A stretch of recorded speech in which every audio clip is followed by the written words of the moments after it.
Faire peur, la fin du monde, Thomas, c'est une angoisse profonde, ancienne chez les humains. Nous sommes il y a bien longtemps dans une galaxie lointaine, très lointaine.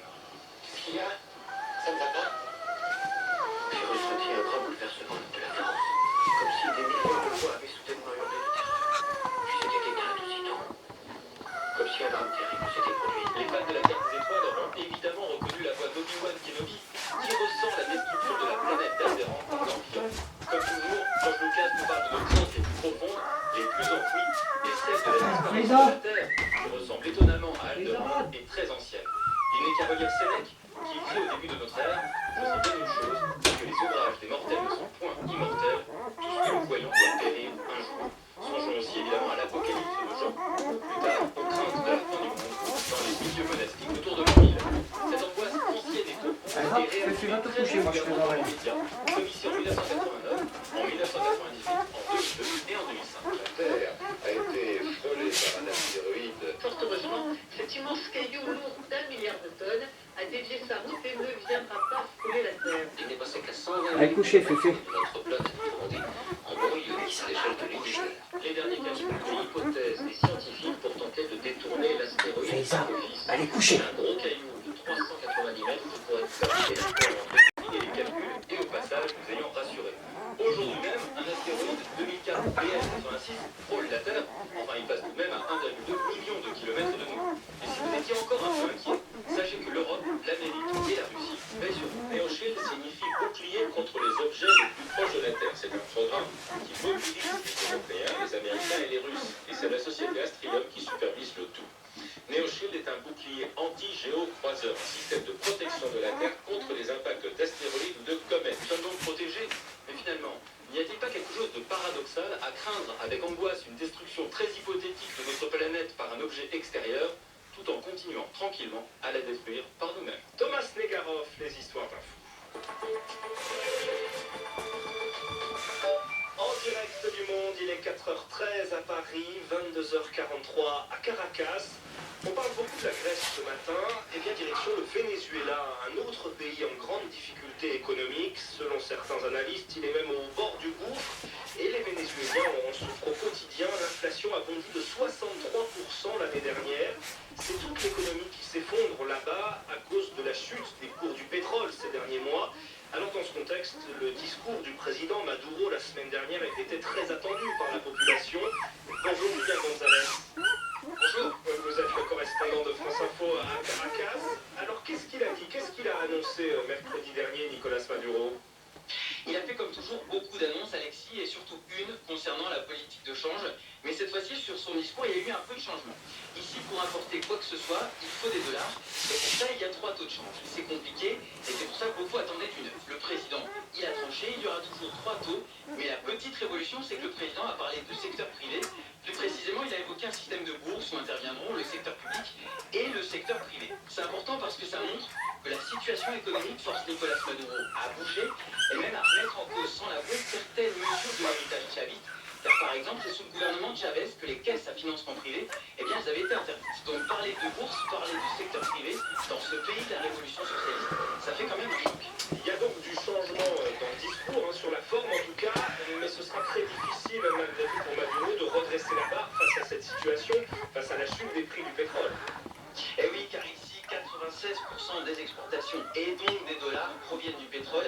La conséquence, elle est terrible. Le budget de l'État pour 2015 a été fixé à 60 $ le baril. Or, quand le président s'exprimait mercredi soir, il était à 38. Donc on est très très loin du compte. Cette ultra-dépendance, elle a forcément des effets pervers. Avec moins de devises qui rentrent dans la machine, la pénurie, eh bien, elle augmente. C'est pour ça qu'il y a beaucoup de files d'attente devant les magasins, particulièrement en ce moment dès qu'ils sont approvisionnés. Et puis l'inflation à 63%, c'est du jamais vu. Ce qui fait que quand il y a une bonne nouvelle comme l'augmentation à venir du salaire minimum, eh bien, elle est d'office perçue comme insuffisante par beaucoup de Vénézuéliens. Et l'opposition, Julien, comment elle réagit? Elle peine à rassembler, Alexis. Lundi dernier, l'opposition avait appelé à défiler à Caracas. Résultat des courses, ils étaient moins de 5000 personnes. On est très loin des manifestations monstres de février dernier. Pourquoi? Parce qu'il y a une vraie crise de leadership dans l'opposition. Le leader naturel, c'est toujours Enrique Capriles, le candidat qui a déjà échoué contre Chavez et Maduro. Il était là samedi, mais il ne s'est pas exprimé. Ça a provoqué beaucoup de surprises, évidemment, mais ça montre surtout toutes les incertitudes qui pèsent au sein de l'opposition au Venezuela. Julien Gonzalez, correspondant de France Info au Venezuela. Merci Julien et bonne nuit à Caracas. 4h-6h. Alexis Morel. Ici à Paris, il est déjà à 4h15. Bienvenue à tous. Les Grecs disent clairement non à l'austérité. Syriza, le parti de la gauche radicale, remporte largement les législatives, plus de 36% des voix. Pour l'instant, il n'a pas la majorité absolue. Il lui manquerait 2 sièges. Pour son leader, Alexis Tsipras, le peuple grec écrit l'histoire. Il a promis hier soir de négocier avec les créanciers une nouvelle solution viable qui profite à tous. Parmi les réactions en Europe, celle du Premier ministre britannique David Cameron, pour qui cette victoire est un facteur d'incertitude économique. En France, la gauche de la gauche se réjouit évidemment de ce succès. Jean-Luc Mélenchon parle d'un moment historique. Le Parti communiste y voit un espoir pour tous ceux qui refusent les politiques d'austérité. Dans le reste de l'actualité, un texte tentaculaire, plus de 200 articles, le projet de loi Macron débattu à partir de cet après-midi à l'Assemblée. Il a déjà été un peu retouché en commission. Parmi les mesures phares, l'extension du travail du dimanche, ou encore la libéralisation des professions réglementées. Au Parti socialiste, les frondeurs demandent encore des améliorations. Le procès de l'affaire Bettencourt s'ouvre aujourd'hui et pour 5 semaines à Bordeaux. 10 prévenus qui comparaissent pour abus de faiblesse devant le tribunal correctionnel. Parmi eux, l'ancien ministre UMP, Éric Woerth. Après un week-end de pause, les routiers comptent bien reprendre leurs actions coup de poing dès ce matin pour obtenir des hausses de salaire. Les négociations avec le patronat sont toujours dans l'impasse. Et puis la 22e journée de Ligue 1 de foot, le Paris Saint-Germain revient à la 2e place du classement à égalité avec Marseille après sa victoire 1-0 hier soir à Saint-Etienne. De son côté, Lyon a confirmé son statut de leader hier en s'imposant 2-0 face à Metz. France Info. Et on va revenir largement ce matin sur la victoire de Syriza en Grèce, la gauche radicale qui s'empare donc du pouvoir à Athènes et promet de tourner la page de l'austérité. Hier soir, je le disais, le leader de Syriza, Alexis Tsipras, s'est exprimé devant une foule qui chantait, qui dansait, plus de 8000 personnes réunies dans le centre-ville, des scènes que l'on n'avait pas vues depuis très longtemps à Athènes. La Grèce avance avec optimisme dans une Europe qui change. C'est la fin de 5 années d'humiliation, a lancé Tsipras. Récit de cette nuit grecque avec Mathilde Lemaire, elle est l'envoyée spéciale de France Info.